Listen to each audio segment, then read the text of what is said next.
अपने शर्मीलेपन को कैसे खत्म करें।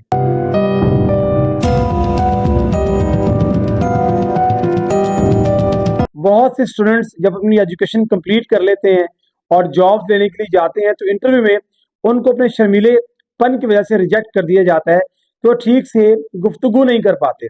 मुख्तलिफ मौक़ों पर आपको स्टेज पर कहीं जाना हो, आपको दो चार लोगों में ग्रुप में बैठे हुए बात करनी हो, अपने ख्यालात का इजहार करना हो, लेकिन ये शर्मीलापन आपके आड़े आ जाता है। इस वीडियो में मैं आपको चंद पॉइंट्स बताऊंगा जिन पे अमल करते हुए आप अपने शर्मीलेपन को, अपनी उस हेजिटेशन को जो गुफ्तगू करते वक्त फील करते हैं, रिमूव कर सकते हैं।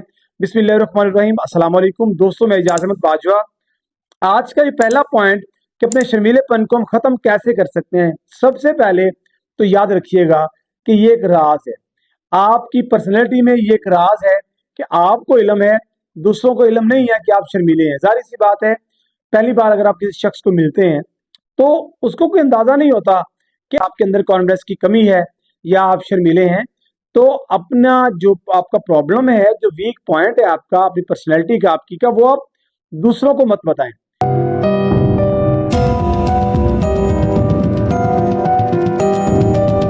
जब आप अपना मसला या वीक पॉइंट दूसरों को बताते हैं तो आप समझते हैं कि अगले बंदे की हमदर्दी होगी, लेकिन ये नेगेटिव पॉइंट है, ये आपके शर्मीलेपन को कभी दूर नहीं करेगा।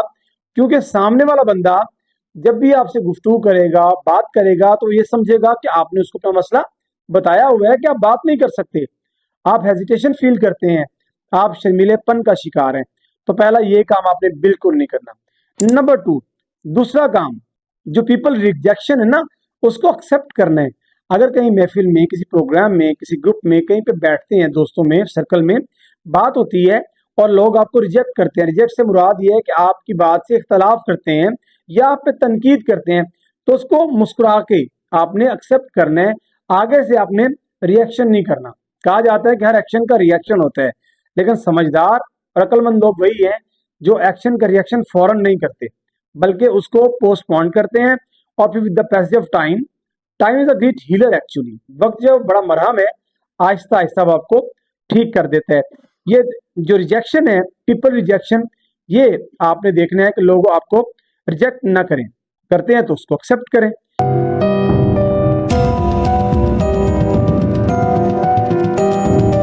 नंबर 3, तीसरा पॉइंट ये है कि ये मत सोचें कि लोग क्या कहेंगे। मेरी एक बहुत ही जो है वो मोअज़्ज़ज़ बड़ी बहनों की तरह एक मिस्ट्रेस है, रिटायर हुई रिसेंटली। उन्होंने अपने स्कूल के बाहर दीवार पे लगा रखा था, लिख के लगा रखा था, बड़ा खूबसूरत जुमला है, मैं चाहता हूँ आपके गोशगुजार करूँ। उन्होंने लिखवाया था कि लोग क्या सोचेंगे। अगर ये भी हम सोचेंगे तो फिर लोग क्या सोचेंगे। लोगों के पास सोचने के लिए कुछ होना चाहिए ना, कि वो सोचते नहीं आपके बारे में। आप उनके दिलो दिमाग पर हावी रहें, वो आपके बारे में नेगेटिव कमेंट पास करें, पॉजिटिव रहें, लेकिन वो आपको सोचते तो है ना। ये बहुत बड़ी बात है कि अपना सारा काम छोड़ के वो आपको सोचते हैं। आप अगर ये सोचेंगे कि लोग क्या सोचेंगे, शर्मीलेपन से आप जान नहीं छुड़वा सकते, हेजिटेशन रिमूव नहीं हो सकती। तो कोशिश करें कि इस चीज को छोड़ दें कि लोग आपके बारे में क्या, आप बोलना शुरू करें, आगाज करें। With the passage of time आप बिल्कुल ठीक हो जाएंगे। Good practice makes a man perfect.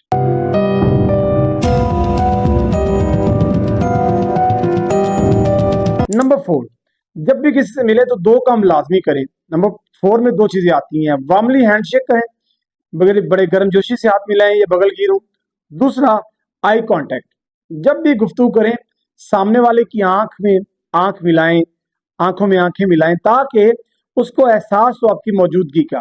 और आई कांटेक्ट, जब आप किसी की आंखों में आंखें मिला के बात करते हैं तो आपका रोब दबदबा उस शख्स पे कायम होता है और महसूस करता है कि आपके अंदर कॉन्फिडेंस की कमी नहीं है। नंबर 5, आखिरी पॉइंट, कि अपने एनवायरनमेंट ऐसा बनाएं कि अपने पसंद के लोगों से मिले, ऐसे लोग जो आपको ज्यादा पसंद है। जैसे कहा जाता है कि जब आप इंग्लिश लैंग्वेज बेहतर बनाना चाहते हैं तो आप वो आर्टिकल्स पढ़ें, वो वीडियोस देखें जिनमें आपका इंटरेस्ट है।